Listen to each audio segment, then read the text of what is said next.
Okay friends, this is Satvir Singh and today we will study Kumar Gaurav sir वाली famous series 7 फरवरी class.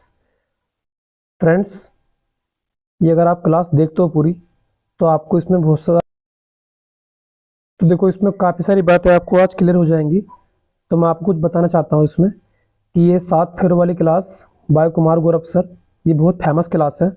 मैं भी इससे पढ़ता हूँ तो मैंने सोचा कि आपको ये मैं लिख लिख करके और मैं भी इसकी वीडियो शॉर्ट कर दूं क्योंकि ये बहुत बड़ी बड़ी क्लास है।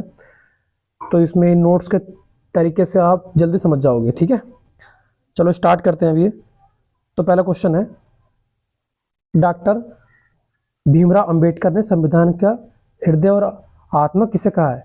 तो हमारे एक संविधान का आर्टिकल है आर्टिकल 32। ठीक है, जिसको बताया है भीमराव अंबेडकर साहब ने बताया है कि ये जो संविधान का हृदय और आत्मा जो बोला गया है वो बोला गया है आर्टिकल 32 को, 32 को ध्यान रखना इस बात का। तो ये आर्टिकल 32 है क्योंकि इस संविधान आर्टिकल के द्वारा हम सुप्रीम कोर्ट में जा सकते हैं और जो हमारे अधिकार है, मूल कर्तव्य है, उसके लिए हम फाइट कर सकते हैं। ठीक है, मतलब जो हमारे संविधान में लिखे गए हैं, भीमराव अम्बेडकर की कोई जो बात नहीं मान रहा हो तो वो सीधा सुप्रीम कोर्ट जाएगा और सुप्रीम कोर्ट में आपकी बात सुन जाएगी और आपकी अपील की जाएगी। ठीक है ना, तो आप समझ गए होंगे। इसमें जो सुप्रीम कोर्ट होता है 5 प्रकार की रिट्स जारी करता है। रिट्स क्या होती है? याचिका होती है। 6 प्रकार की याचिका सुप्रीम कोर्ट 5 प्रकार की जारी करता है और जो हाई कोर्ट होता है वो 6 प्रकार की जारी करता है। रिट्स माने याचिका। ठीक है, ध्यान रखना ये कानूनी एक सिस्टम होता है। ओके फ्रेंड्स, तो इसके बाद में हम समझते हैं, चलो और देखते हैं आगे। तो ये क्या हमारे पास इसी क्रम में मैंने एक टॉपिक लिया आपका, फंडामेंटल राइट्स। तो फंडामेंटल राइट्स क्या होते हैं? फंडामेंटल राइट्स मूल संविधान में तथा वर्तमान में कितने? मूल संविधान में 7 थे, लेकिन आप कितने हो गए? 7 हो गए फ्रेंड्स। कितने? 7। ओके, मूल संविधान में कितने थे? 7 थे, लेकिन वर्तमान में कितने हो गए? 6 हो गए, क्योंकि जो 7वां था संपत्ति का अधिकार वाला है, संपत्ति वाला, इसे हटा दिया गया और अनुच्छेद 300A में लीगल राइट बना दिया गया इसका। ठीक है, इसे संपत्ति का अधिकार हटा करके इसे लीगल राइट बना दिया। ठीक है, और ये कौन सा अमेंडमेंट था? अमेंडमेंट का मतलब होता है सुधार। कौन सा था ये? सुधार था ये 44वां कॉन्स्टिट्यूशनल अमेंडमेंट 1978। ठीक है, 44वां संविधान संशोधन 1978 में हुआ था ये। ठीक है, ध्यान रखना इस बात का। ओके, उसके बाद हम इस पर आते हैं। नेक्स्ट क्वेश्चन क्या है? भारत की संविधान सभा किसके कहने पर बनाई गई? भारत की जो संविधान सभा किसके कहने पर बनाई गई? Simon commission? नहीं। क्रिप्स? ये भी नहीं। August offer? नहीं। कैबिनेट मिशन के कहने पर बनाई गई। और इसका जो हमारा जो स्टैम्प बोलते हैं साइमन क्रिप्स था इनका नाम। ये मिशन है ना, तो उनका नाम था साइमन, तो ये मिशन का नाम रख दिया हम लोगों ने साइमन मिशन। ओके ना, ध्यान रखना इस बात का। तो कैबिनेट मिशन मतलब साइमन क्रिप्स। और इनके वो कौन थे उस टाइम पे जो राज कर रहे थे? उनका नाम था पैंथिक लॉरेंस एलेक्जेंडर। ये उस टाइम पर जो ना जो डायरेक्ट मतलब इंग्लैंड से वो थी, उस टाइम पे ये बात कर रहे थे। ठीक है, ओके, मतलब कैबिनेट मिशन द्वारा ये संविधान सभा बनाई गई थी कि भैया संविधान ही बनाना है इंडिया के लिए। क्लियर है? ओके, इसके बाद में क्या है? संविधान सभा ने राष्ट्रगान कब अपनाया? संविधान सभा ने राष्ट्रगान कब अपनाया? तो 22 जुलाई 1947 को। 22 जुलाई 1947 को? नहीं, दोनों गलत है।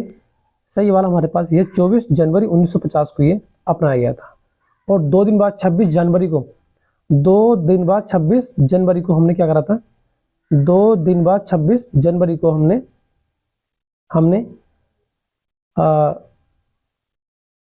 गणतंत्र दिवस मनाया था। 24 जनवरी को राष्ट्रगान अपनाया गया था और उसके बाद में 2 दिन बाद 26 जनवरी मनाई गई थी, जो कि गणतंत्रता दिवस है। ठीक है ना, 26 जनवरी। अब इसमें आगे क्या है? राष्ट्रीय ध्वज तिरंगा को कब अपनाया गया? 22 जुलाई 1947 को। 22 जुलाई 1947 को ये राष्ट्रीय ध्वज को अपनाया गया था 22 जुलाई 1947 को, ध्यान रखना इस बात का। तो 24 जनवरी है, ये 22 जुलाई है जो तिरंगा अपनाया गया था 22 जुलाई 1947। प्रस्तावना का पेश, प्रस्तावना का पेश हुई है 13 दिसंबर, ये बहुत इंपॉर्टेंट क्वेश्चन है। प्रस्तावना मतलब संविधान बनाने की बात चल रही है, संविधान को प्रस्तावना उसकी मतलब कैसे कैसे करना, जो इंट्रोडक्शन था उसको वो लिख के दिया उन्होंने, पेश करा गवर्नमेंट के पास, जो कि उस टाइम अंग्रेजी गवर्नमेंट थी, तो ब्रिटिशर्स गवर्नमेंट थी, उनको उन्होंने सौंपा। तो वो सौंपा था उन्होंने 13 दिसंबर 1946। और ये कब कब स्वीकार किया गया, ये स्वीकार किया गया 22 जनवरी 1947 को स्वीकार किया गया, ठीक है, 22 जनवरी 1947 को स्वीकार किया गया। भारत पूर्ण संप्रभु लोकतांत्रिक गणतंत्र कब मनाया गया, तो पूर्ण मतलब संप्रभु, पूरा पूरा कब मनाया गया, मतलब कि 26 नवंबर 1949 को ये लागू हुआ था संविधान हमारा। लेकिन उस टाइम पे सारा लागू नहीं हुआ था कंप्लीटली, जितने भी अनुच्छेद थे वो सारे लागू नहीं हुए थे, लेकिन लागू 26 जनवरी 1950 को पूरा संविधान कंप्लीटली प्रभावी हो गया था अपना आप, ठीक है। और राजेंद्र प्रसाद द्वारा, ये हमारे अध्यक्ष थे, ठीक है, अध्यक्ष किसके, संविधान के स्थायी अध्यक्ष, स्थायी अध्यक्ष। और जो हमारे अस्थायी अध्यक्ष थे वो थे सच्चिदानंद, ओके, सच्चिदानंद सिन्हा, क्लियर है। प्रस्तावना में संशोधन कितनी बार हो गया, प्रस्तावना में संशोधन एक बार हुआ, केवल वन टाइम हुआ है। और कब हुआ, 42वें संशोधन, सीए का मतलब होता है संशोधन, कॉन्स्टिट्यूशनल अमेंडमेंट 1976। तो इसमें 3 वर्ड जोड़े गए, समाजवाद, पंथ निरपेक्ष और अखंडता। समाजवाद, पंथ निरपेक्षता, अखंडता, ये 3 वर्ड जोड़े गए। संविधान बनके कब तैयार हुआ, संविधान कब तैयार हुआ, संविधान को 26 नवंबर 1949। कितने अनुच्छेद लागू किए गए, 16 आर्टिकल लागू किए गए शुरू में 26 नवंबर 1949। लेकिन पूरा लागू कब किया गया, पूरा तो मैंने बताया आपको, पूरा लागू जो किया गया था वो किया गया था 26 जनवरी 1950 को, क्लियर है, ओके। मुझे लगता है आपको ये क्लियर होगा पक्का। तो ये समाजवाद, पंथ निरपेक्षता और अखंडता 3 वर्ड जोड़े गए थे उसमें। अब इसका आगे क्या है, भारत की संविधान सभा की पहली बैठक, भारत की संविधान सभा की पहली बैठक की अध्यक्षता किसने की थी, तो भारत की संविधान सभा की पहली बैठक तो वो की थी डॉक्टर सच्चिदानंद सिन्हा द्वारा। ये कोल्ड थे, मतलब ये बहुत ओल्ड थे, ओल्ड, ये ओल्ड लिखा हुआ है, ओल्ड, कोल्ड हो गया है। देखो डॉक्टर सच्चिदानंद जी द्वारा ये संविधान की पहली बैठक अध्यक्षता की गई थी, लेकिन ये बहुत ओल्ड थे, बहुत ही बूढ़े थे, तो ये इनकी तबीयत खराब हो गई, ठीक है। तो 9 दिसंबर 1940 को सच्चिदानंद, और फिर 10 को इनकी डेथ हो गई है, और 11 को तुरंत इन्होंने बना दिया एक नया अध्यक्ष, उनका नाम था राजेंद्र प्रसाद। अब ये इनको कोई बीमारी नहीं है फिलहाल, ये स्वस्थ है, तो इसलिए बहुत दिन तक इसमें काम करेंगे, ओके। तो भारतीय संविधान के किस भाग में नगर पालिकाओं के बारे में बताया गया है, भाग 9 पंचायत के लिए बनाया गया है। और जो अनुसूची है इसका विषय कितने, भाग 9 में विषय कितने, 29 है, कितने भाग तो 9 है, और अनुसूची कौन सी है, 11वीं है, और ये 29 क्या विषय है, ध्यान रखना, भाग 9 है, अनुसूची कौन सी 11वीं है, और भाग कितने, विषय कितने, 29 है, ठीक है। अनुसूची 12 में विषय कितने, 18 है, ये ध्यान रखना। अनुसूची 11 में विषय कितने, 29, देखो ऐसे याद कर लो, 9 तो 11 ये आ गया, और 12 में कितने, 18 है, ठीक है, ध्यान रखना इस बात का। India divided by Rajendra Prasad, ये जो बुक लिखी गई है इंडिया डिवाइडेड, वो राजेंद्र प्रसाद द्वारा लिखी गई है, ध्यान रखना इस बात का, राजेंद्र प्रसाद द्वारा। कुल भारतीय संविधान संशोधन 105, मतलब जितने भी तक संविधान में करेक्शन हुए वो कितनी बार हुए, 105 बार हुए, ध्यान रखना इस बात का। फिर नेक्स्ट क्वेश्चन है हैदराबाद, जो कि निजामों का शहर कहा जाता है, निजामों का शहर, रियासत को भारतीय संघ में मिलाया, कब मिलाया, जो हैदराबाद था, तो अटल बिहारी वाजपेयी ने,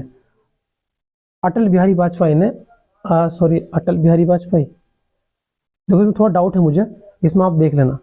तो ये 1948 में ऑपरेशन पोलो, निजामों की दुनिया, ठीक है। तो ये हैदराबाद, इसको ऑपरेशन पोलो द्वारा मिलाया गया था, क्योंकि ये मांग कर रहे थे न्यू पाकिस्तान की, एक और देश बनाने की बात कर रहे थे, new country, okay, new country की बात कर रहे थे, लेकिन इन्हें सरदार वल्लभ भाई पटेल, अब याद आ गया मुझे, सरदार वल्लभ भाई पटेल। तो सरदार वल्लभ भाई पटेल ने एक ऑपरेशन चलाया, ऑपरेशन सरदार वल्लभ भाई पटेल। तो उस ऑपरेशन का नाम क्या था? उस ऑपरेशन का नाम था ऑपरेशन पोलो, और उसमें 1948 में इसे मिला लिया था अपने देश में, ठीक है, वरना बाहर जाने की बात कर रहा था। अभी मल्लिका साराभाई के विख्यात सबसे मशहूर मशहूर भारतीय नृत्यांगना है, मतलब मल्लिका साराभाई। मल्लिका साराभाई किससे मतलब मशहूर है बहुत ज़्यादा। तो यह कुछ इससे मल्लिका साराभाई भारतीय नृत्यांगना है ये, ओके, भारतीय नृत्यांगना। और ये मल्लिका साराभाई जो ना किसमें है? कुचिपुड़ी में है, और किसमें है? इसमें भरतनाट्यम है। दो में ये इन्होंने महारत हासिल कर रखी है, और ये बहुत ज़्यादा मतलब इसमें संपन्न है। क्लियर है? भारतीय क्लासिकल डांस, एक क्लासिकल डांस होते हैं 8, कितने होते हैं? 8। नंबर 1 क्या है? कुचिपुड़ी है, जो कि आंध्र प्रदेश का है नृत्य है। भरतनाट्यम तमिलनाडु का है। कथक उत्तर प्रदेश का है, उत्तरी इंडिया का। ओडिसी ओडिशा का। कथकली केरला। मोहिनीअट्टम केरला। अट्टम सट्टम जो भी होंगे ये सभी केरला के होंगे। और ये क्या? सत्रिया असम का है। और ये मणिपुर किसका है? मणिपुर तो मणिपुरी का होगा। तो आपको ध्यान रखना इसमें ये वाला कुचिपुड़ी आंध्र प्रदेश, भरतनाट्यम तमिलनाडु, कथक उत्तर प्रदेश, और ओडिसी किसका? ओडिसी का। ये कथकली केरला का। बस हो गया, बाकी सब सेम है। अब इसमें एक बात ये रखी, वायसराय की कार्यकारी परिषद में सम्मिलित होने वाला प्रथम भारतीय कौन था? तो वायसराय की कार्यकारी परिषद में वायसराय, जो वायसराय मतलब राजा को कहते थे पहले, तो वायसराय की कार्यकारी परिषद में सम्मिलित होने वाला प्रथम भारतीय कौन था? तो बोलते सत्येंद्र नाथ सिन्हा, सत्येंद्र प्रसाद सिन्हा, ठीक है। उसके बाद में आता भारत में कौन सा ब्रिटिश वायसराय 1884 में लागू किए गए इल्बर्ट विल से संबंधित था? इल्बर्ट विल तो लॉर्ड रिपन के कार्यकाल में 1884। वैज्ञानिक जनगणना मतलब ये संबंधित इल्बर्ट के अकॉर्डिंग की ये बातें की गई हैं, इल्बर्ट। और फिर इसके बाद में स्थानीय स्वशासन, शिक्षा संबंधित हंटर आयोग, इल्बर्ट विल, और ये मतलब इस सारे इसके ही नियम थे। 1881 में 10 की जनगणना की गई थी। पूना पैक्ट, पूना पैक्ट क्या होता है?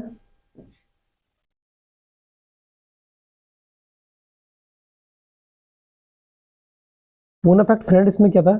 यरबदा जेल में, यरबदा जेल में क्या गया था हमारा? यरबदा जेल में क्या गया था? बाबा भीमराव अम्बेडकर और बाबा गांधी, ठीक है, दोनों बाबा इन्होंने बहुत कुछ किया वैसे देश के लिए, भीमराव अम्बेडकर द्वारा। चलो मैं इनमें कंपेयर तो खैर नहीं करूंगा, क्योंकि कंपेयर करने के लायक ऐसी कोई बात नहीं है, कंपेयर नहीं करनी चाहिए हमें, तो इनमें कंपेयर नहीं करूंगा मैं।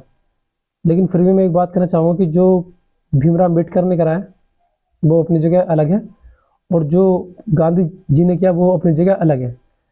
कोई पूरा 100% सही नहीं हो सकता, कोई 100% गलत नहीं हो सकता, तो इस बात को छोड़ो आप।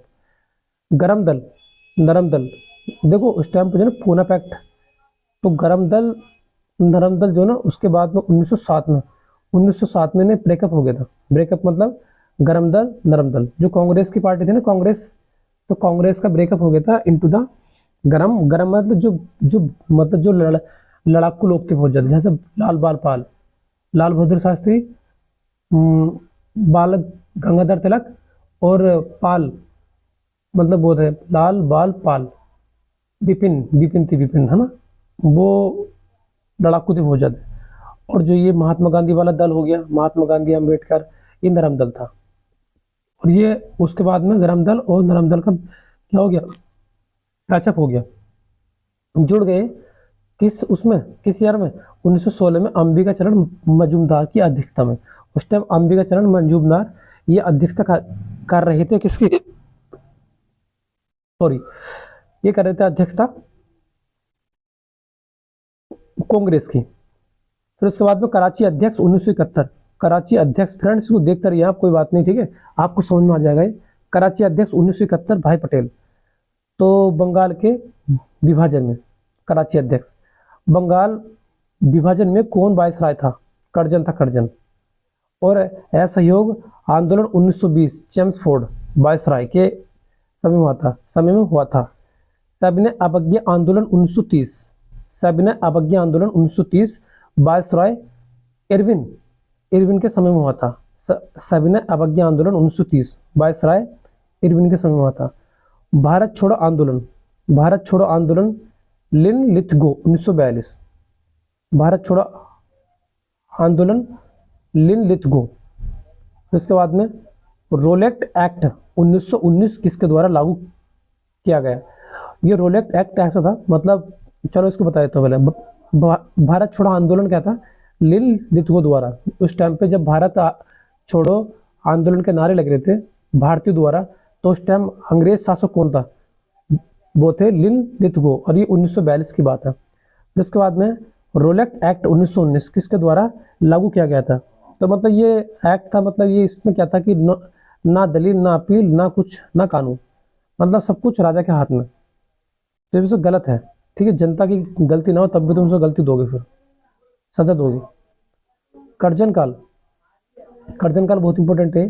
बंगाल का विभाजन कर्जन के काल में 1905 में।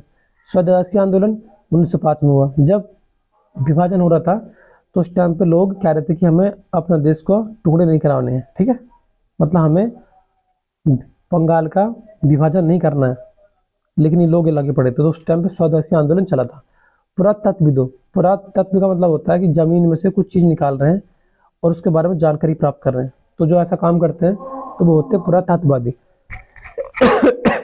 सॉरी। विश्वविद्यालय अधिनियम, वो भी इसके काल में हुआ था, कर्जन के।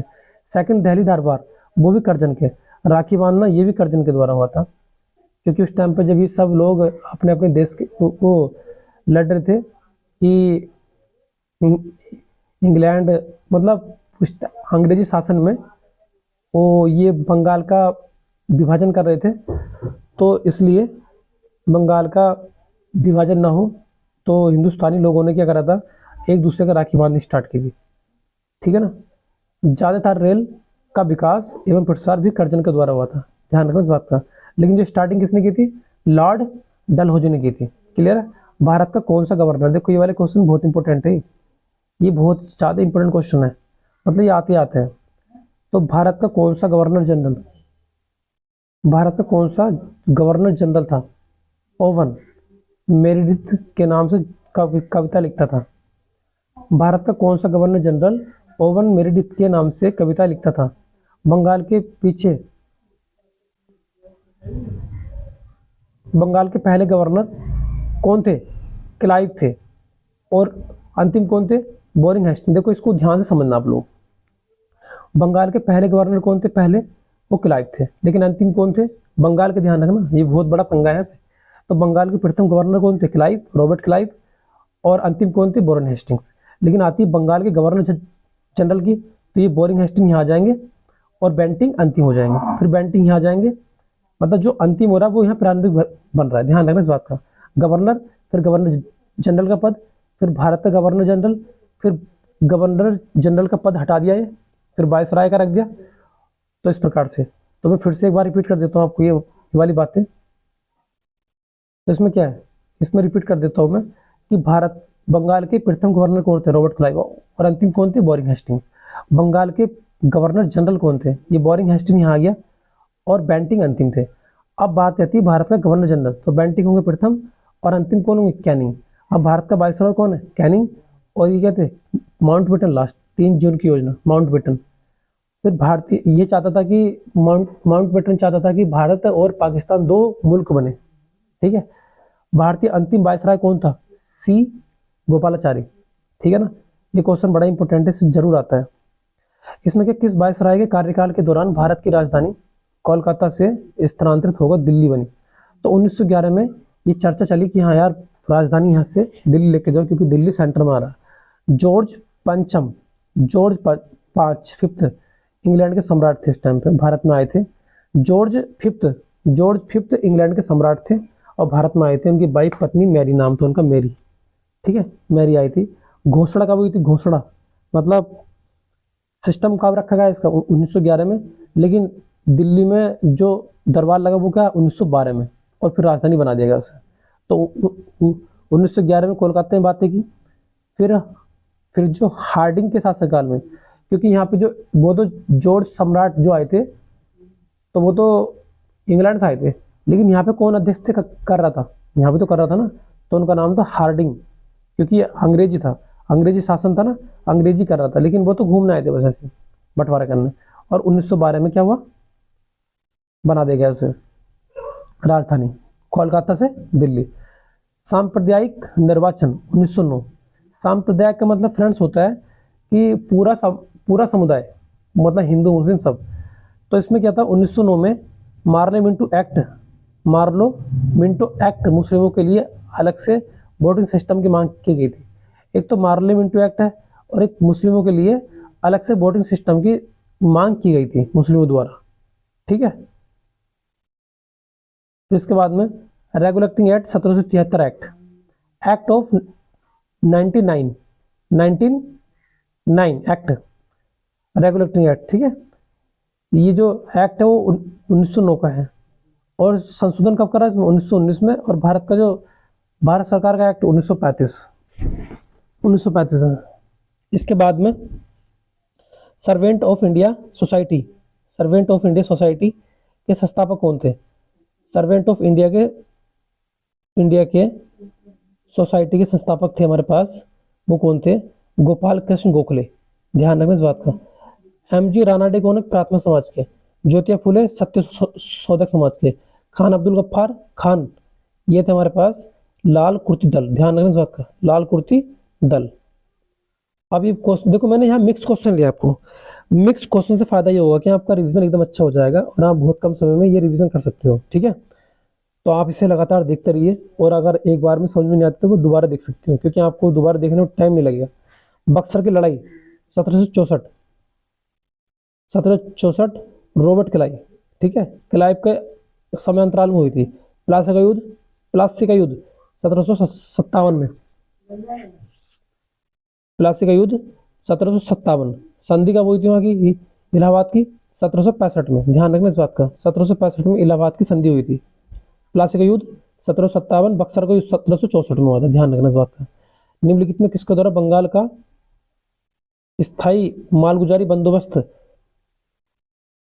शुरू किया था? तो स्थायी बंदोबस्त, तो ये लॉर्ड कॉर्नवालिस, ध्यान रखने वाले इसका कॉर्नवालिस द्वारा ये स्टार्ट किया गया था, कॉर्नवालिस। तो हमारा इसका आंसर ये सही है, ठीक है। पता लग गया होगा आपको वैसे इसके बारे में।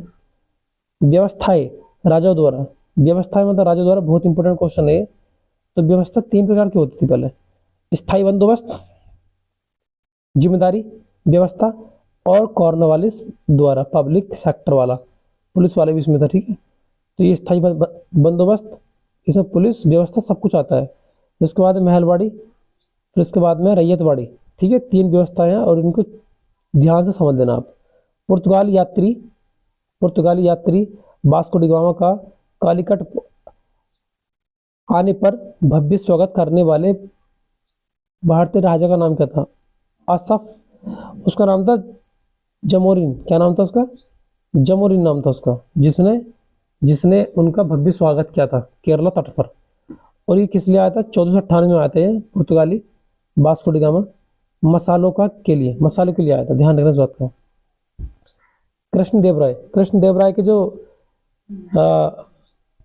राजपाट में रहते थे वो अध्यक्ष, अष्टदिग्गज और विजयनगर, हम्पी कर्नाटका। कृष्णदेव राय। आमुक्त माल्यदा जो एक रचना है, जो भी है ये, तो वो किसके द्वारा लिखी गई है? हरिहर बुक्का संस्थापक द्वारा लिखी गई है, ध्यान रखना इस बात का।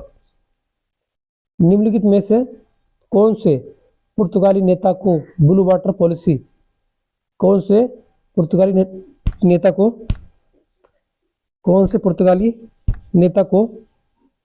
नेता ने ब्लू वाटर पॉलिसी की शुरुआत की? ब्लू वाटर का मतलब है शायद मछली से रिलेटेड है, जो समुद्र में जो मछली होती है उनसे रिलेटेड बात चल रही है पे। तो ये थे Francisco de Almora, blue water की पॉलिसी के जिन्होंने स्टार्ट की थी। Francisco D Almora. ध्यान रखना इस बात का। आप मुझे कमेंट कर सकते हैं कि ये क्या चीज़ बता रहे हो आप, ब्लू वाटर पॉलिसी, तो आप सर्च करके कर सकते हो, इसके बारे में मुझे बताओगे आप, ठीक है। मैंने बताया था आपको एक बार, तो आप ध्यान रखना इस बात का। अल्फ Alfonso de Albuquerque, Alfonso de Albuquerque पुर्तगाल का वास्तविक संस्थापक था। ये सबसे पहले आए थे पुर्तगाल का वास्तविक संस्थापक। ध्यान रखना इस बात का। मतलब इंग्लैंड से आए तो किससे वास्तविक संस्थापक बनाया गया, और जो बाहर से आए उनको कैसे बनाया गया। तो ऐसे ये जो हमारे पास है, ये फ्रांसिस्को डी अल्मोडा, तो ये तो थे ब्लू वाटर पॉलिसी के अध्यक्ष। और ये कौन है, पुर्तगाल का वास्तविक संस्थापक बनाया गया था, अल्फांसो डी अल्बुकर्क। क्लियर है, ओके। सबसे बाद में ये ओराइन के बाद में एक बात कही जाती है, ये पुर्तगाली जो ना इंडिया में सबसे पहले आए थे और गए भी सबसे बाद में। ध्यान रखना। और गए कब, 1961 में गोवा केंद्र था इनका, गोवा केंद्र स्थल था इनका, जहाँ रहते थे। इसके बाद में इन्होंने क्या क्या सिखाया हमें, उग्रवादी थे ये, मतलब कुछ ना कुछ सिखा दिया हमें इन्होंने। तंबाकू की खेती करना सिखा दिया इंडियन को, देखो तंबाकू को खाना सिखा दिया। तंबाकू की खेती हो रही है तो मतलब लोग खाएंगे भी, और होता नहीं तो खाते भी नहीं। उसके बाद एक प्रिंटिंग प्रेस करना सिखाया वैसे इन्होंने। ये काम तो ठीक किया, लेकिन ये काम बिल्कुल गलत किया, लेकिन चलो ठीक है। अंग्रेज शासक चार्ल्स द्वितीय को किसकी राजकुमारी से विवाह करने के लिए बम्बई दहेज में दिया गया। वो देखो, दहेज में भी बम्बई दे रहे हैं। मतलब ऐसा था कि जो चार्ल्स सेकंड थे, ये तो थे अंग्रेज के, अंग्रेज इंग्लैंड के थे तो सभी अंग्रेज, लेकिन ये चार्ल्स सेकंड क्या थे, ये इंग्लैंड के सम्राट थे, इंग्लैंड के थे। और जो कैथरीन थे, रानी कैथरीन जो पुर्तगाल की रानी थी, तो इनकी शादी किससे हो गई, इनकी शादी हो गई है चार्ल्स सेकंड की कैथरीन के साथ हो गई है। ध्यान रखना। और जो कि पुर्तगाल की रानी थी। क्लियर है। तो इस प्रकार से इनकी शादी हो गई, और कैथरीन के जो पापा थे, उन्होंने पूरा मुंबई दान कर दिया, किसको, दहेज में दे दिया, किसको, चार्ल्स सेकंड को। ये देखो, हमारी सब कुछ और ये दान कर रहे हैं, आपस में घेर के भी दान कर रहे हैं। निम्नलिखित विद्वानों में से हड़प्पा सभ्यता का सर्वप्रथम खोज कौन था, खोजकर्ता कौन था। तो जो हड़प्पा सभ्यता है ना, इसकी सबसे पहली खोज किसने की, पता आपको किसी को। तो खोज की थी दयाराम साहनी ने। जो हड़प्पा सभ्यता की खोज की थी सबसे पहले, तो वो की दयाराम साहनी ने 1921 में। ध्यान रखना, 1921 में की थी। और ये इसका मतलब क्या, आर डी बनर्जी, राखालदास बनर्जी। तो राखालदास बनर्जी ने मोहनजोदड़ो सभ्यता की खोज की, और इसका अर्थ होता है मृतकों का टीला। क्लियर है, चलो समझ में आ गई की बात। अब इसका आगे बंगाल का द्वैत शासन। बंगाल में द्वैत शासन, द्वैत का मतलब डबल तंत्र की शुरुआत किसने की। तो ये द्वैत शासन जो स्टार्ट किया था ना, वो क्या था, ये क्या था, क्लाइव ने। मुगल से खत्म किसने किया, हेस्टिंग ने। ध्यान रखना। क्लाइव जो कि गवर्नर थे कहाँ के, बंगाल के, और अंतिम गवर्नर कौन थे, वो थे हेस्टिंग्स। तो इन्होंने क्या करा, क्लाइव ने स्टार्ट किया और हेस्टिंग्स उनके बाद आया, तो उसने क्या कर दिया, समाप्त कर दिया। ध्यान रखना इस बात का। बेलेजली, इन्होंने हड़प्पा सभ्यता, हड़प नीति, डॉक्ट्राइन लैप्स की खोज की थी। ठीक है, मतलब सबसे ज्यादा द्वैत शासन। सम इंपोर्टेंट नोट्स, देखो इस वाली बात को समझ लो आप, ये बहुत इंपॉर्टेंट है। मोहनजोदड़ो, तो ग्रेट बाथ स्नानागार, मोहनजोदड़ो में जो पाए गए हैं वो ग्रेट बाथ, ग्रेट का मतलब महान स्नानागार, मतलब नहाने के बड़े बड़े घर। और हड़प्पा सभ्यता, स्टैचू ऑफ प्रिस्ट, जो हड़प्पा है ना, हड़प्पा को हम कहते हैं स्टैचू ऑफ प्रिस्ट बोलते हैं। कालीमंगन, हल्के चिन्ह, किसके, हल्के चिन्ह, लोथल पतन। तो कालीमंगन का मतलब होता है काली चूड़ी, और वहां पे हल्के चिन्ह पाए जाते हैं, जैसे राजस्थान में। लोथल पतन, गौतम बुद्ध का महानिर्वाण का हुआ था, महापरिनिर्वाण का हुआ था। तो इसमें मैंने 4 ऑप्शन दी, 4 ऑप्शन में से कोई एक आंसर होगा। तो इसमें है महापरिनिर्वाण हुआ था कुशीनगर में, किसमें, कुशीनगर में। और फ्रेंड्स, मैंने इसमें एक काम किया है, एक साथ मैंने बहुत सारे क्वेश्चन बताए आपको, ठीक है, ध्यान रखना इस बात का। नंबर 1, पटना, पटना क्या बिहार की राजधानी है, कुशीनगर, जहाँ पे ये हमारा करेक्ट आंसर है इसका, इस क्वेश्चन के अकॉर्डिंग। कुशीनगर में हुए थे इनका महापरिनिर्वाण, किसका, गौतम बुद्ध का। वाराणसी बाबा की नगरी है। और सारनाथ, सारनाथ में इन्होंने पहली स्पीच दी थी अपनी, ठीक है, फर्स्ट स्पीच। इस स्पीच का नाम था अभिधम चक्र। बचपन का नाम क्या था इनका? सिद्धार्थ। जो गौतम बुद्ध का बचपन का नाम था सिद्धार्थ। और ये इनका जन्म हुआ था लुम्बिनी में, नेपाल में, ध्यान रखना। ज्ञान की प्राप्ति क्या हुई थी इन्हें? ज्ञान की प्राप्ति हुई थी निरंजना, निरंजना नदी के किनारे, ठीक है ना। ओके। सब सर्वाधिक इनका जो उपदेश कहाँ दिए? श्रावस्ती में, ध्यान रखना इस बात का। उत्तर प्रदेश के श्रावस्ती में। नालंदा विश्वविद्यालय की, नालंदा विश्वविद्यालय की स्थापना किसके द्वारा की गई है? नालंदा विश्वविद्यालय की स्थापना, नालंदा विश्वविद्यालय की स्थापना किसके द्वारा की गई है? तो वो है हर्षवर्धन बाणभट्ट कादम्बरी, ठीक है। समुद्रगुप्त नेपोलियन भारत के हरिशयन प्रयाग प्रशस्ति इन्होंने लिखी है। चंद्रगुप्त चाणक्य का निधन, चाणक्य का शिष्य, शिष्य चंद्रगुप्त जो ना चाणक्य का शिष्य था, चाणक्य का। आप मुझे बताना चाणक्य का शिष्य था क्या? समुद्रगुप्त नेपोलियन था। भारत का समुद्रगुप्त किस भारत का नेपोलियन किसे कहते हैं? समुद्रगुप्त को। भारत के हरिशयन इन्होंने एक किताब लिखी, ये प्रयाग प्रशस्ति। निम्नलिखित में कौन सी धातु हड़प्पन सभ्यता में नहीं पाई जाती थी? तो हड़प्पन सभ्यता में नहीं पाई जाती थी, तो ये तो पाई जाती थी। कांस्य युगीन सभ्यता, कांस्य युगीन सभ्यता बोलते हैं इसे, क्योंकि इसमें कांसा पाया जाता था। और जो कांसा मिलकर बना होता है, तांबा और टिन का बना होता है। कांसा, तांबा और टिन, तांबा और टिन। और ये आद्य ऐतिहासिक काल, इसमें क्या था? कांसा और कापर, जिंक, कापर और टिन। सीयू क्या होता है? कॉपर। ऐसा होता है टिन। तो कॉपर को और टिन को मिला के क्या बनता है? कौन सा बनता है, ध्यान रखना। और ये आद्य ऐतिहासिक काल की बात चल रही है। उत्तर वैदिक काल लोहा प्राप्त हुआ था, हड़प्पा सभ्यता में टिन हुई थी प्राप्त, ठीक। उत्तर वैदिक काल में लोहा। और ये तांबा, तांबा और जिंक को मिलाकर बनता पित्तल।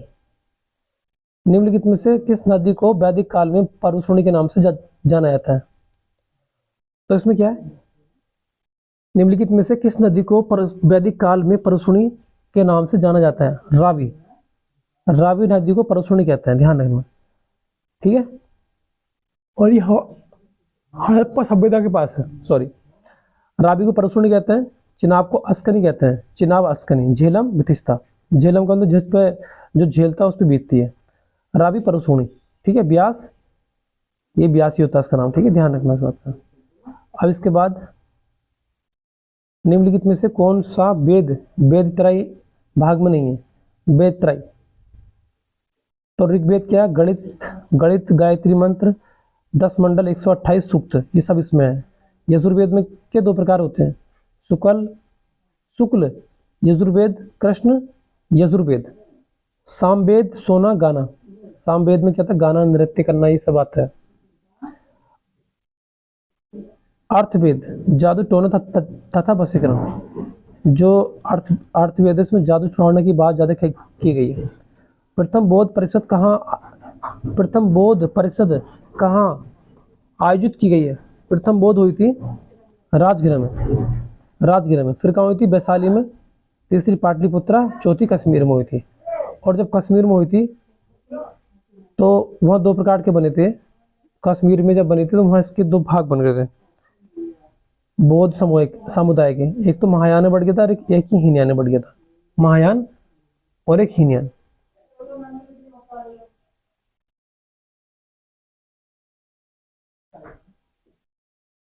निम्नलिखित में से कौन सा शासक बुद्ध का समकालीन था? बिंबिसार। निम्न में से कौन सा शासक बुद्ध का समकालीन था? बिंबिसार,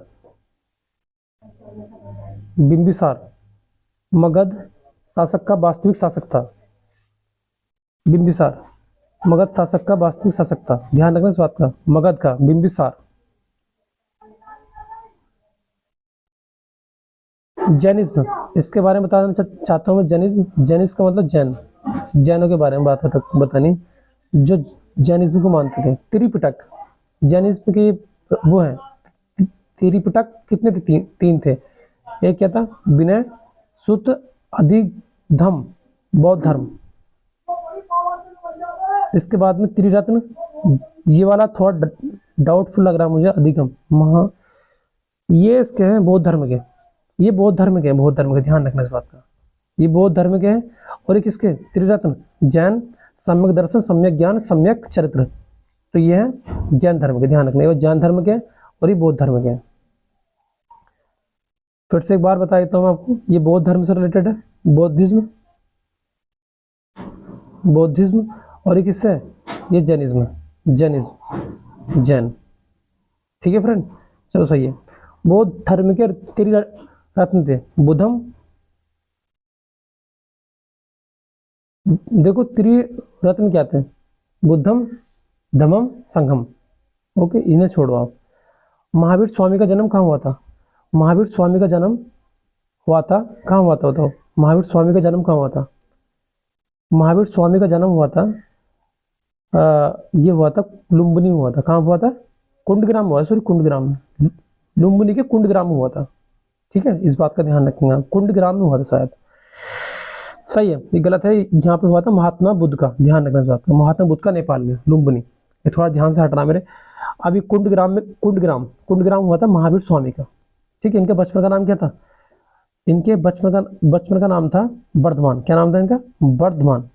ठीक है, ये ध्यान रखो, वर्धमान नाम था इनका। निधन कहाँ हुआ था? पावापुरी में हुआ था। इनके बारे में कुछ बातें हैं। 5 सिद्धांत हैं इनके, 5 सिद्धांत। सत्य, असत्य, अहिंसा। सत्य, असत्य, अहिंसा, अपरिग्रह, ब्रह्मचर्य। सत्य, असत्य, सत्य, असत्य, सत्य, अस्त्य, सॉरी क्या पढ़ेंगे सर? सत्य, अस्त्य, अहिंसा, अपरिग्रह, ब्रह्मचर्य। इनके 5 अपने सिद्धांत हैं। किनके? इन्हीं के 5 सिद्धांत दिए थे इन्होंने। और इनके जो पहले तीर्थंकर थे वो कौन थे? ऋषभ देव, ऋषभ। और 23वें कौन से थे? पार्श्वनाथ, जो कि सांपों के देवता कहे जाते हैं, पार्श्वनाथ। और 24वें कौन थे? 24वें अंतिम और 24वें वो कौन थे? महावीर स्वामी, 24वें तीर्थंकर, जैन धर्म के 24वें नंबर के थे। ठीक है, ये लिखा मैंने। अब यहाँ पे एक बात इंपॉर्टेंट है, वैशाख पूर्णिमा, इसे बुद्ध पूर्णिमा भी कहते हैं। वैशाख पूर्णिमा को बुद्ध पूर्णिमा भी कहते हैं। तो बुद्ध पूर्णिमा, जन्म, ज्ञान, मोक्ष। जन्म भी इनका एक दिन हुआ था, जन्म भी वैशाख पूर्णिमा को हुआ था। ज्ञान भी इन्हें वैशाख पूर्णिमा को मिला था, निरंजना नदी के किनारे, गया में, बिहार में। ठीक है, मोक्ष भी इन्हें वैशाख पूर्णिमा के दिन ही मिला था। तो इसे बुद्ध पूर्णिमा कहते हैं। और ये तीनों कोइंसिडेंशियल है, कोइंसिडेंशियल है। कोइंसिडेंशियल का मतलब है कि ये बस हो रहा है, मतलब पता नहीं कैसे हो गया, तीनों चीजें एक ही दिन में, है ना, अजीब बात है। कौन सा बौद्ध ग्रंथ 16 महाजनपदों का उल्लेख करता है? कौन सा बौद्ध ग्रंथ 16 महाजनपदों का उल्लेख करता है? तो वो करता है अंगुत्तर निकाय। किसका? अंगुत्तर निकाय, अंगुत्तर निकाय, अंगुत्तर निकाय का उल्लेख करता है। और ये कितने महाजनपद? एक महाजनपद है अस्मक, अस्मक, दक्षिणी भारत, गोदावरी नदी किनारे स्थित है। राजधानी क्या? पोतन है। क्या है? पोतन। ध्यान रखना इस बात का, पोतन राजधानी है इसकी, पोतन या पोतनी, पोतली। और ये अंगुत्तर निकाय, ये एक वो है, मतलब महाजनपद की बात कर रहे हैं एक की, कि वो दक्षिणी भारत में गोदावरी नदी के किनारे स्थित है। फ्रेंड्स, ये नोट्स जो है बड़ी मुश्किल से बने, तो आप ये चैनल अगर आपने लाइक नहीं करा, सब्सक्राइब नहीं करा, तो आप इसे लाइक सब्सक्राइब कर सकते हैं। ठीक है, आपको इस पर न्यू अपडेट मिलते रहेंगी और आपको ऐसे रिवीजन में कराता रहूँगा। ठीक है, ओके। न्याय, महर्षि गौतम का संबंध किस भारतीय दर्शन से है? सांख्य। देखो सांख्य क्या? कपिल मुनि, बहुत बार क्वेश्चन मालूम करता, बहुत बार। सांख्य, कपिल मुनि। योग क्या? पतंजलि है। योगा से याद करो, योग किससे होता है? पतंजलि, जो बाबा रामदेव है। सांख्य मतलब कपिल मुनि है। न्याय, महर्षि गौतम। वैशेषिक, कणाद। ठीक है, तो इनके ये वो है। एक है पूर्व मीमांसा, पूर्व मीमांसा के जैमिनी है। ठीक है, जैमिनी द्वारा ये मीमांसा बताई गई थी। एक होती उत्तर मीमांसा, वो बद्री रायण, बद्री रायण। और यह ब्रह्म सूत्र, इन्हें ब्रह्म सूत्र भी कहते हैं, या बद्री रायण भी कहते हैं इसे। ठीक है, ओके। क्षुद्र ग्रह, एस्ट्रॉइड, क्षुद्र ग्रह एस्ट्रॉइड सूर्य के चारों किन के बीच चक्कर लगाते रहते हैं? तो इसका ऑप्शन है ये वाला सही, ये वाला सही ऑप्शन है इसका। ठीक है, ये वाला, ये मुझसे कट हो रहा है, ये वाला इसका ऑप्शन सही है। मैं बताता हूँ कैसे। देखो मैं तुम्हारे डायग्राम बनाया फ्रेंड, ये तो डायग्राम में क्या है? सूरज है, सन है, और हमारे पास ये क्या है? ये मैं थोड़ा ऊपर कर देता हूँ इसे हल्का सा, अब तुम्हें चमक जाएंगे। ठीक है, ये हमारे पास क्या है? बुध है, ये शुक्र है, पृथ्वी, मंगल, 4 याद करो पहले शुरू के। इनको क्या बोलते हैं? आंतरिक ग्रह बोलते हैं। क्या बोलते हैं? आंतरिक ग्रह। तो शुरू के 4 आंतरिक ग्रह जो स्थल वाले होते हैं, जहाँ पैर टेक सकते हो आप, जमीन है मतलब वहाँ पे। और जो लास्ट के 4 है बृहस्पति, शनि, अरुण, वरुण, इन पे पैर नहीं टेक सकते, गैस के बने होते हैं। और जो इसके मंगल और बृहस्पति के बीच में जो ये तुम्हें दिख रहे छोटे टुकड़े, इन्हें बोलते हैं क्षुद्र ग्रह। क्या बोलते हैं? धूमकेतु। ठीक है ना, इन्हें क्षुद्र ग्रह या धूमकेतु बोलते हैं। और इन्हें बाह्य ग्रह बोलते हैं। ये गैस के बने होते हैं, ध्यान रखना इस बात का। एक मैंने नोट लिया, सूर्य एक तारा होता है जो हमारे बहुत पास है, दूसरों की तुलना में बहुत पास हमें, इसलिए बड़ा दिखता है, वरना तो तारे ही बहुत बड़े बड़े हैं जो सूरज से बहुत बड़े बड़े। गैस नॉट स्टैंडेबल, मतलब ये जो बाहर के 4 ग्रह हैं ना, ये बाहर वाले, ये वाले इधर वाले, ठीक है, ये वाले, ये सब, इन पर आप खड़े नहीं हो सकते। इन पर आप, ये गैस है ना, गैस से बने हुए हैं। इक्विनोक्स, ये मेरा फेवरेट क्वेश्चन है। इक्विनोक्स होता है जब दिन रात बराबर होते हैं। जब क्या होते हैं? दिन रात बराबर होते हैं, इक्विनोक्स। और एक कब होता है? पहले इसके लिए एक ये डब्बा बना लो आप, डब्बा, और यहाँ लिखो, देखो मैं बिना देखे बता रहा हूँ आपको। इधर 21 जून होता है, 21 जून, इधर 22 दिसंबर होता है, 21 जून 22 दिसंबर, और नीचे होता है 21 मार्च, और यह 23 सितंबर। तो 23 सितंबर और 21 मार्च, 21 मार्च और 23 सितंबर, ये दोनों दिन ऐसे जहाँ पे दिन रात बराबर होते हैं, और जहाँ दिन रात बराबर होते हैं उसे बोलते हैं इक्विनोक्स। सबसे बड़ा दिन कब होता है? वो होता है 21 जून को, योग दिवस मनाया जाता है, सबसे बड़ा दिन। सबसे बड़ी रात कब होती है? 22 दिसंबर को होती है, ध्यान रखना इस बात का। तो ये मैंने लिखा है यहाँ पे, साल में 2 बार आता है, ठीक है, इक्विनोक्स ये। साल में क्या आता है? 2 बार आता है इक्विनोक्स। कब? 21 मार्च को और एक 23 सितंबर को। अलास्का और उत्तरी कनाडा जैसे ध्रुवीय क्षेत्रों में जब आकाश में चमकीले रंग प्रदर्शित होते हैं तो उस घटना को क्या कहते हैं? सुमेर ज्योति कहा जाता है, सुमेर ज्योति। ठीक है ना। तो इसमें उत्तरी को हम कहते हैं एरोरा बोइरस, और जो साउथ होता है ओस्टोवेसिस, ओस्टोसिस बोलते हैं। ऐसे समझो आप इसमें कि भाई इसमें एस आ रहा तो साउथ हो गया, और उसमें कुछ नहीं आ रहा तो वो नॉर्थ हो गया। सबसे ज्यादा उपग्रह किसके हैं? ये क्वेश्चन बहुत इंपॉर्टेंट है। सबसे ज्यादा उपग्रह किसके हैं? तो पहले शनि के थे 78, लेकिन अब ज्यादा किसके हो गए? अब ज्यादा हो गए हैं बृहस्पति के 92। तो अब अगर क्वेश्चन आता है कि सबसे ज्यादा उपग्रह किसके हैं, तो बताना किसके हैं? बृहस्पति के। शनि के कम हो गए। निम्न में से किसे ग्रह गति के बीच नियमों की अवधारणा के उत्तर दिया जाता है? ग्रह जो सूर्य के चारों ओर है ना, ये घूम रहे हैं ऐसे ऐसे, तो ये ऑर्बिटल के बारे में जो ज्ञान दिया ना, वो दिया है जोहान्स, किसने दिया? ये दिया हमें जोहान्स कैपलर ने। कैपलर ने 3 नियम दिए थे, ठीक है। कैपलर के द्वारा जो नियम दिए गए थे 3, एक तो ये दिया गया था फर्स्ट, सेकंड, थर्ड। फर्स्ट में ये बताया था कि कोई भी चीज दीर्घवृत्ताकार कक्षा में घूमता है, ऐसे ऐसे ऐसे, मतलब पूरा गोल नहीं होता, वो ऐसे होता है, ऐसे थोड़ा इधर को बड़ा ऐसे और इधर को छोटा, ठीक है ना, ध्यान रखना, मतलब ऐसे ए, ये देखो बड़ी एक्स हो गई है और ये छोटी एक्स हो गई, तो ये क्या? दीर्घवृत्ताकार कक्ष है। दूसरा नियम क्या था इसका? दूसरा वाला, ये समान समय में समान क्षेत्रफल, मतलब अगर यहाँ से लेकर यहाँ तक जितना चल गया, तो जितना ये चल गया इतना आगे चलेगा, तो ये समान समय में समान क्षेत्रफल पार करती है। तृतीय नियम क्या था? कि जो परिक्रमण काल का वर्ग, परिक्रमण काल का वर्ग वर्ग कर दो, समानुपाती था उसकी त्रिज्या के तृतीय घात के समानुपाती था। पारिस्थितिकी शब्द का उपयोग किसने किया सबसे पहले? तो वो क्या था? पारिस्थितिकी का मतलब होता है इकोलॉजी। क्या होता है? इकोलॉजी। तो इकोलॉजी का जो सर्वप्रथम जो बताया गया था, वो किसने बताया था? वो बताया था हरकले ने। किसने? हैकल ने, ऑर्नेस्ट हैकल, ये हरकले बोल देंगे, ऑर्नेस्ट हैकल। लेकिन जो इकोसिस्टम है वो टेंसल है। देखो से आ रहा है, यहाँ पे ऐसा आ रहा, तो यहाँ भी ऐसा आ रहा, तो टेंसल है, ऐसे याद कर लो आप इसे। Petrology is study of rocks. जो पेट्रोलॉजी है, चट्टाने है, चट्टाने और रॉक्स, चट्टानों की स्टडी को हम कहते हैं पेट्रोलॉजी। नाम से पता लग रहा है, पट पट पट, मतलब चट्टाने पट पट गिरती हैं, इसलिए पेट्रोलॉजी। ओके। इसके बाद में अभिलेख, अभिलेख शिलालेख, अभिलेख शिलालेख एपिग्राफी का अध्यक्ष, अभिलेख शिलालेख एपिग्राफी का अध्ययन क्या कहलाता है? अभिलेख शिलालेख, मतलब इसे कहते हैं एपिग्राफी का अध्ययन। किसे कहते हैं? जब लिखते हैं हम किसी पत्थर उत्तर पर लिखते हैं, तो जैसे अभिलेख शिलालेख, जो प्राचीन काल में लिखते थे हम पत्थरों पे, पत्तों पे, एपीग्राफी बोलते थे, ठीक है। एपीग्राफी मतलब जहाँ भी ग्राफ की बात है। Friends, thank you very much for watching here. ये वीडियो लास्ट तक देखने के लिए आपको बहुत बहुत थैंक यू। और आप इस तरह से ये लगातार आप अपना प्यार बनाए रखें। और चैनल को अगर आपने सब्सक्राइब नहीं किया तो ये चैनल सब्सक्राइब कर लीजिए। इस पर आपको बहुत अच्छा अच्छा कंटेंट मिलने वाला है। धन्यवाद एंड जय हिंद। स्टडी करते रहिए। Thank you.